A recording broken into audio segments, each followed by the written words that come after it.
Muito bem, meus queridos, sejam muito bem-vindos aí a mais uma aula aqui sobre o livro Além da Ordem, o livro de Jordan Peterson. Hoje eu vou falar sobre a regra 8. Tente deixar um cômodo da sua casa o mais bonito possível, tá? E antes de eu continuar, peço que você se inscreva no canal, compartilhe a aula, compartilhe os vídeos, porque isso me ajuda a espalhar a palavra e eu fico muito feliz, porque mais pessoas têm acesso a um conteúdo profundo e interessante. Tá, então, vamos lá. Tente deixar um cômodo da sua casa o mais bonito possível. Claro que aqui não é só um cômodo da sua casa, pode ser um cômodo do teu escritório, lá no teu trabalho, um ambiente que você habita, que você consegue deixar limpo, habitável, bonito.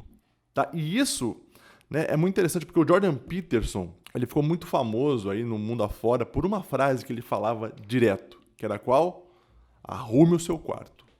Arrume o seu quarto. Ou seja, arrume o seu quarto antes de tentar mudar o mundo. Claro, se direcionando principalmente aos jovens revolucionários que querem salvar o mundo, que tem aquela questão da revolução, né, de querer mudar as coisas e ser às vezes incompreendido pela sociedade, né, todo aquele espírito, todas aquelas emoções à flor da pele, né, aqueles hormônios à flor da pele. Então o jovem tem isso e ele quer botar para fora de várias maneiras, e muitas vezes também o jovem ele é egocêntrico, né? Ele não consegue enxergar na verdade o que está acontecendo à volta dele, ele só consegue se colocar no centro de tudo, e aí ele tenta mudar o mundo, ele quer mudar o mundo, tem esse desejo, né, de mudar as coisas de lugar, porque ele sabe das coisas, né? Porque ele que conhece, porque ele que está estudando, porque ele é foda. E aí, o que acontece? Chega Jordan Peterson e fala: arrume o seu quarto antes de tentar mudar o mundo. Porque isso é uma das coisas que mais acontece, né, nos jovens. Na vida deles, né, no cotidiano deles, eles não são capazes de arrumar o quarto, né, ajudar a mãe a lavar uma louça, ir no mercado, fazer compras. Sabe as coisas simples do dia a dia? E não fazem isso. E querem mudar o mundo. Então, esse é um dos sentidos que tem essa frase. O outro sentido, que é mais profundo ainda, é esse da questão do belo, da questão de você deixar um ambiente agradável, limpo. Mas por que fazer isso? Por que deixar um ambiente agradável? Por que deixar um ambiente bonito? Porque ele influencia diretamente no nosso ser. Na verdade é o seguinte, o teu ser, o que acontece? O ambiente que você habita, que você está normalmente, que nem o meu quarto, aqui é um ambiente que eu habito bastante, ele mostra como eu sou muitas vezes por dentro. Então, se o meu escritório aqui é uma bagunça, provavelmente eu estou apenas externalizando o meu ser. E eu posso falar da minha experiência pessoal, da minha vida pessoal, sobre a pior época da minha vida. Numa época que eu morava lá em Foz do Iguaçu, uma época que eu comecei a perder alguns valores, assim, sabe? Comecei a desacreditar no relacionamento, comecei a desacreditar que eu poderia ter uma vida próspera.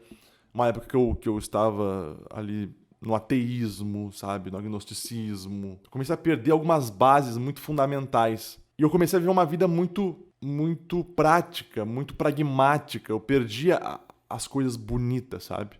Eu estava num emprego que eu não gostava, né? Eu morava num lugar que era sujo, mas eu não deixava ele limpo, porque eu era sujo, no fim das contas, por dentro. Sabe? Eu caí num caminho mais de vícios, que eu já expliquei aqui. Em algum podcast eu falei sobre isso já. O vício, a luxúria principalmente. Então eu só vivia, na verdade, depois do trabalho eu vivia só para saciar o meu vício. Eu caí muito em niilismo. Foi a época da minha vida que eu menos escrevi, a época que eu fiquei mais triste, que eu sabe, me deu vontade de, sei lá, desistir de muita coisa. E é impressionante que nessa época o lugar em que eu habitava, que eu estava, que eu morava, era sujo, sabe? As coisas eram fora de lugar, eu limpava raramente. E eu entendo hoje, né? Porque na época o meu irmão hoje mora em Foz do Iguaçu. Na época ele não me visitava, assim, sabe? Raramente ele foi lá no meu apartamento. E eu entendo hoje porque talvez ele não ia lá. Porque, óbvio, tu chegava naquele apartamento e já te dava um negócio ruim. Porque não era bom estar naquele ambiente, era desagradável. Tá? Desagradável. Então, percebam, meus queridos, que este caminho que eu estava, o ambiente em que eu estava, ele só mostrava o que eu era por dentro. O caminho longe das virtudes também, né? E eu lembro também de visitar muitas casas, porque, óbvio, eu tava no momento da minha vida que eu tava vivendo no vício, marcava encontros e tal. Eu chegava, às vezes, em algumas casas de algumas mulheres, e era exatamente como a minha casa. bagunçada, suja, sabe? Sem consideração por nada. A única preocupação era, sei lá, era satisfazer o prazer imediato. Sempre depois que eu terminava o ato, né? Depois que eu chegava no gozo, batia tudo. Vinha a culpa, vinha a tristeza, vinha o porquê que eu tô fazendo isso. E aí o que acontecia? Obviamente eu voltava pra casa, eu voltava triste pra cacete, sem sentido algum na vida, sem algo maior, sem enxergar a beleza, sabe? Sem ter esse contato com o divino, porque é isso, meus queridos. Quando tu se depara com a beleza, aquilo ali é um convite ao divino, um convite ao bem maior. E eu estava sem isso. Eu estava sem isso em todas as nuances. Longe dos meus pais, longe dos meus amigos de infância. Então, foi um período muito difícil. Muito difícil. Até que eu comecei a dar a volta por cima. Eu entrei num relacionamento, conheci uma pessoa, consegui ali estabelecer mais algumas bases, ou seja, passei a acreditar novamente num amor, em algo maior.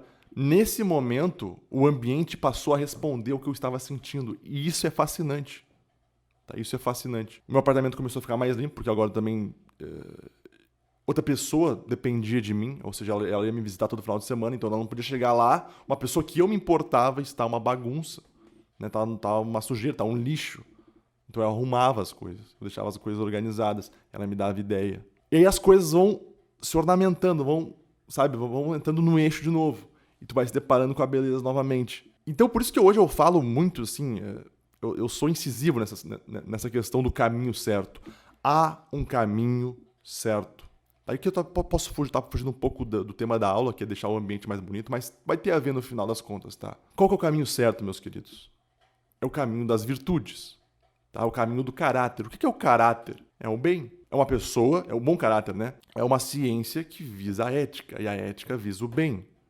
E o bem visa uma vida contemplativa. E a felicidade, no fim das contas, é isso. Eu sei que pode estar parecendo muito filosófico o que eu estou falando aqui, mas vocês vão entender ao longo da aula, tá? Mas é isso. Por isso que há um problema muito grande quando a gente começa a relativizar as coisas. Sabe aquele ser humano, aquela pessoa que diz, não, né, não tem certo e errado, o certo é você fazer o que você quiser. Não tem bem e mal, não tem bonito e feio, não tudo é relativo. Essa pessoa é um perigo. Porque eu vivi essa vida de relativismo. E foi a pior coisa que eu já passei na minha vida, porque nada tem sentido.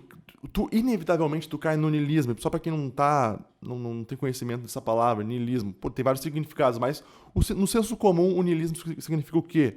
Uma vida sem sentido, uma vida sem significado. Porque se eu não tenho um significado na minha vida, um sentido, por que eu estou aqui?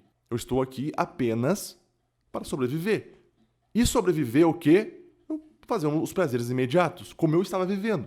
Transar, comer, beber, dormir. É isso aí. Essa é a vida de uma pessoa que relativiza as coisas. Entenderam por que a gente não pode cair no relativismo? Entenderam por que eu falo que existe um caminho certo, o caminho do bem? Porque vamos lá, meus queridos, como eu falei antes, o que é o bem? Para o Aristóteles, o bem está sempre ligado com uma questão de telos. O que é o telos? Que tem uma finalidade. Né? Então, qual que é a finalidade, por exemplo, da arte médica? Para o Aristóteles, é a saúde. Ou seja, o bem da arte médica é a saúde. O bem da construção naval é o navio. O bem da economia é a riqueza. E do homem? Qual que é a finalidade do homem? O que é o bem para o homem? Qual que é a finalidade do homem? O Aristóteles dizia que a finalidade do homem ela é diferente. É o sumo bem que ele dizia, que é a felicidade. Só que aí, o que acontece com a felicidade? Nós temos alguns tipos de felicidade, segundo Aristóteles. A primeira felicidade, que é a mais vazia de todas, é essa que eu falei agora. Ou seja, eu busco felicidade naquilo que me falta, naquilo material que me falta. Então, por exemplo, eu agora estou com fome. Onde é que eu vou buscar felicidade? Eu sou feliz quando eu vou comer. Eu estou sem sexo. Onde é que eu vou buscar felicidade? No sexo. Eu estou sem dinheiro. Então a felicidade para mim é dinheiro. O problema é, assim que eu vou lá e tenho aquilo que me faltava no plano material, né? Logo depois me bate o quê? uma angústia ou um tédio. E aí eu tenho que esperar novamente para ter a vontade para ir lá e ser feliz de novo naquele momento. Essa era a vida que eu estava tendo antes. Eu vivia para satisfazer a luxúria. Eu tinha até parado de escrever nessa época, de tão desacreditado que eu estava das coisas. Então, transava numa noite, depois daquilo me sentia angustiado, mal, voltava para casa. No outro dia, a vontade renovava em mim e eu ia lá e fazia de novo. Só que essa vida, ela é vazia, ela vai te levar para o fundo do poço, porque não há algo maior, não há uma conexão com o belo, não há uma conexão com o divino, com o que está além do plano material. Então, essa felicidade, ela é espúria, ela é efêmera, ela acaba com a primeira luz de realidade. A segunda felicidade que o Aristóteles nos traz é a felicidade da vida política, né, que ele diz. O que significa isso? É a felicidade que depende da aprovação do outro. Então, eu faço as coisas na minha vida para a aprovação alheia. Isso também não é bom. Claro que é legal, claro que tu sente bem quando as outras pessoas aprovam o teu trabalho, admiram o teu trabalho, isso é legal. O problema é você viver somente para isso, somente para aprovação alheia. E tem muita gente que vive esses dois tipos de felicidade. E esse é o caminho para o horror, o caminho para o caos. Então, vem Aristóteles com uma luz e diz que a verdadeira felicidade para o homem, o sumo bem, como ele diz, é a vida contemplativa. Essa é a verdadeira felicidade. Essa é a real finalidade humana. Essa é a felicidade que sábios e filósofos se debruçam. E essa felicidade da vida contemplativa, para analisar comigo, o que é contemplar? É você prestar atenção em algo. Você está contemplando. Mas não é somente no plano material. Há algo ligado aqui com o espírito, com o teu espírito, como que tu sente realmente as coisas. Então, essa felicidade contemplativa, ela está muito ligada pelo exercício da razão. Porque através do exercício da razão, eu consigo contemplar o quê? A verdade. A verdade. E é óbvio que, para Aristóteles, é natural no movimento humano conhecer. Ou seja, eu estou usando a razão. Conhecer é usar a minha razão. Só que aqui que tá. O que é conhecer, meus queridos? Conhecer é distinguir. Ou seja, se eu conheço algo, eu consigo distinguir este algo de outra coisa. Se eu conheço A, eu consigo distinguir do B. Ou seja, distinguir. Distinguir é colocar significado. Então agora, o A tem um significado, o B tem outro significado. Ou seja, são coisas diferentes agora. Quando eu coloco significado, o que eu estou fazendo é atribuindo valor. Então isso aqui é mais valoroso, isso aqui é menos valoroso. E é isso aí, quando eu atribuo valor, eu sei como me comportar em relação àquele objeto. E as coisas passam a ser algo hierárquico, passam a ter uma questão de prioridade na minha vida. Não é algo relativo, o bem não é mais relativo então, a beleza não é mais relativa. Porque eu conheci ela, agora eu consigo distinguir a beleza, o belo do feio, o bem do mal. É isso que é a vida contemplativa, é isso que a gente faz. Eu vou dizer para vocês que eu passei por um momento nas minhas férias, eu até falei sobre isso no podcast, onde eu falei sobre a verdadeira felicidade. Eu estava lá na casa da minha mãe, no Rio Grande do Sul, diante de uma casa bonita, arrumada. Minha mãe deixa as coisas, os ambientes bonitos, cheirosos, algo que é um lugar que é bom de estar, que é aconchegante. Então eu estava lá neste lugar, na varanda da minha mãe, sentado numa cadeirinha, olhando pro horizonte. Na frente na casa da minha mãe tem um gramado bonito, tem as plantas dela lá e tal. E aí no fundo lá, no horizonte tem um campo, tem um campão assim. E eu sentado lá, no meio da tarde, assim, tava meio frio. Como lá é normal o clima ser mais frio, porque é na Serra Gaúcha, E eu olhando tudo aquilo, sabe, ouvindo os pássaros cantando, olhando para aquele gramado, tendo vários sentimentos ali da minha infância, porque lá foi onde eu vivi, contemplando realmente aquele momento, eu me senti completo, nada me faltava.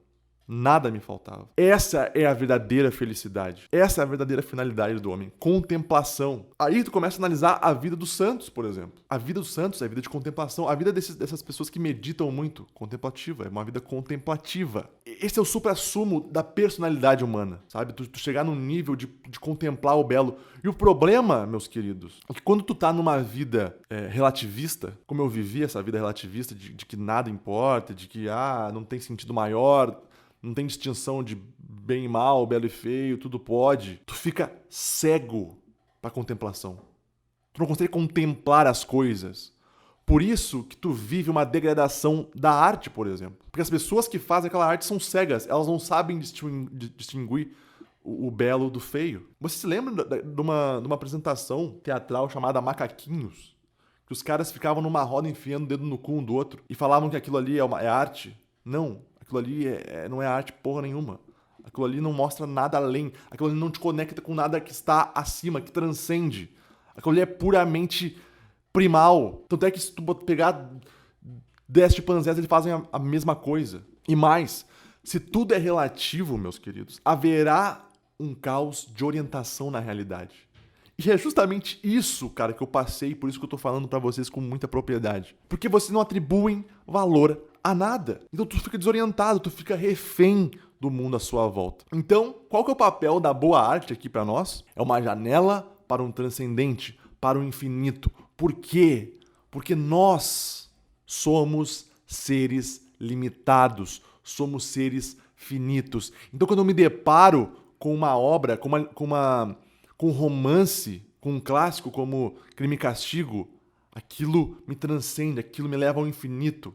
Quando eu me deparo com um quadro, com uma peça de teatro, com algo que faz eu enxergar além da minha simples visão, aquilo me transcende, aquilo me eleva, aquilo me mostra outras possibilidades de existência. E agora já trazendo mais pro meu mundo da escrita. O que é escrever, a arte de escrever? Que nem eu que escrevi romance, né? Poxa, eu tô diante de infinitas possibilidades. Eu tô diante do infinito. Ou seja, eu posso criar os personagens, eu posso criar o ambiente, eu posso criar a trama, eu posso criar os problemas, eu crio tudo aquilo ali. Advindo, obviamente, das minhas experiências de vida, do que eu posso enxergar. Mas perceba que a arte ela te mostra outras possibilidades. E às vezes alguém que vai pegar o meu livro, vai ler e vai ver um personagem específico, vai pensar, poxa, eu nunca tinha parado para pensar, sabe, nessa possibilidade. Como agir nesse momento, o que é a alma humana, como ela funciona, a natureza humana. Então, meus queridos, encher a vida de vocês de boa arte não é uma questão de luxo, como muita gente acha que, admirar quadro, ouvir ópera, ouvir boa música, assistir peças de teatro, assistir bons filmes. Isso aí é luxo, isso aí é coisa de intelectual. Não, isso não é luxo porra nenhuma. Isso é necessidade básica da alma humana. Porque eu vou dizer pra vocês, se a gente não fizer isso, sabe, se a gente se abster de consumir a boa arte, o que acontece? Relativismo, vida vazia, vida pragmática. Só existe, tu só sobrevive. Essa vai ser a tua vida. E isso vai te dar um vazio gigantesco no teu ser, que a única forma de tu tentar preencher esse vazio vai ser nos prazeres imediatos. Então encham a vida de vocês de beleza, de arte verdadeira, de arte que te transcenda, tá? Eu gravei um vídeo aqui no meu... Na verdade é um corte do podcast, que eu falo para as pessoas caminharem. Vão num lugar bonito, caminhem naquele lugar. Olhem pro mundo, olhem pra mãe natureza, olhem pras árvores, olhem pras coisas. Tentem ver além do que o mero mundo físico tá te mostrando. Tenta ver a infinidade. Tenta enxergar como aquilo ali tá ali, como que aquilo ali é belo, como que tu olhar pro céu, tu se deparar com aquele infinito, como que aquilo ali te enche de possibilidades, sabe? E eu falei isso nesse vídeo, até que bastante pessoas assistiram e gostaram, porque o que acontece hoje, meus queridos? A gente entra no mundo líquido. O que o mundo líquido faz com nós? Ele nos torna pragmáticos, objetivos, né? Pode ver. O que é um relacionamento nos tempos de hoje? É objetivo. Sinto tesão por você, você sente tesão por mim, a gente combina um encontro, a gente transa e acabou. Objetivismo puro. Não tem mais nada além, não tem um romantismo, não tem um significado, não tem mais nada. Só tô sobrevivendo. Trabalho, a mesma coisa. Tá bom, tem que trabalhar para ganhar dinheiro. Ou seja, o trabalho passa a ser uma finalidade, não um meio. O sexo passa a ser o fim, não um meio. Então, isso é o que o mundo líquido faz conosco. E quando eu peço que vocês tenham a experiência de sair para caminhar, para enxergar o belo, para ver, sabe, calmamente, sem celular, sem internet, só olhando para as coisas, cumprimentando um vizinho que faz anos que tu não cumprimenta, sabe, olhando para a vida real, o que está acontecendo no mundo, ouvindo o que está acontecendo, ouvindo os pássaros, ouvindo o som das árvores, ouvindo o vento batendo nas folhas das árvores. Cara, quanto mais a gente se afunda nesse mundo pragmático, nesse mundo líquido, a gente vai se tornando bicho. E o problema é que é muito pior do que um cachorro, do que um gato, porque nós temos consciência que tem algo errado na gente. Um gato, um cachorro não tem consciência disso. Eles simplesmente vivem porque eles são assim. É a natureza deles ser assim. A gente é muito pior. Quando tu tá diante de um caminho errado, há algo dentro de ti que diz isso. Só que muitas vezes tu não quer ouvir, né? Não quer ouvir. Então, uma pessoa que vive nesse mundo líquido e realmente passa a integrar nesse mundo líquido, o que acontece? A vida dela fica preto e branco. E o Jordan Peterson, ele dá um relato dele nessa regra de que quando ele estava muito focado no trabalho demais, assim, eu preciso trabalhar, eu preciso organizar minhas coisas, eu preciso... E aí, vez ou outra, a Tami, que é a mulher dele, chamava, amor, vamos dar uma volta, vamos dar uma caminhada com os nossos filhos aqui, né? Curtir lá fora, né? Ver o mundo. Como dizia minha mãe, né? Quando eu ficava muito dentro de casa. Ah, filho, vai lá pra rua ver o mundo. Bem na época que eu ganhei computador, né? Então eu ficava direto dentro do meu quarto, no computador. Aí minha mãe, vez ou outra, ela se obrigava a falar pra mim, Guilherme, vai lá fora ver o mundo, ver gente. Eu lembro nitidamente da minha mãe falando isso pra mim. Porque a gente precisa disso.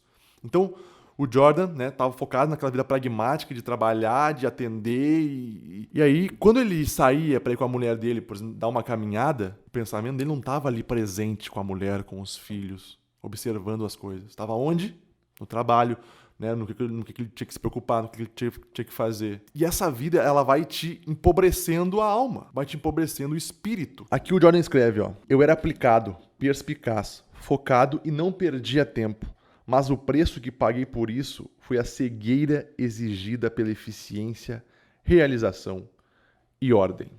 Então perceba que, por exemplo, o meu relato é um pouco diferente do Jordan. Por quê? Porque eu não tinha ordem, eu tava num caos completo, assim, eu tava perdido na minha vida, eu não tinha uma rotina, eu tava numa vida de luxúria, eu tava numa vida de pecado, que também é um mundo líquido, mas também me tirava do belo, também me tirava da transcendência. O Jordan tava no outro extremo, ou seja, trabalho, ordem, pragmatismo, preciso ser eficiente, produtivo, né, no mundo material aqui. Ele também perdeu o contato com o transcendente. Ele também perdeu o contato com a verdadeira arte, com o verdadeiro existir. E aqui eu trago um poema da Adélia Prado, que eu não anotei o nome do poema, mas se você procurar lá, vocês vão achar. Que é qual?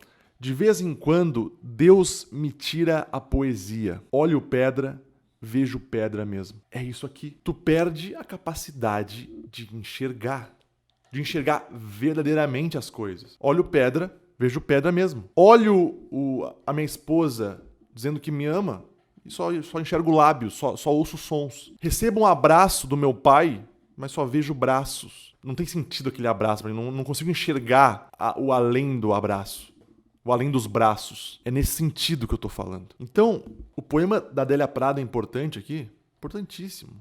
Brilhante. Mas mais que o poema dela, ela é importante. Aí agora eu quero me voltar pro artista. O que é um artista? O artista, ele tá numa fronteira entre o que é conhecido e o que é desconhecido. O que ele faz?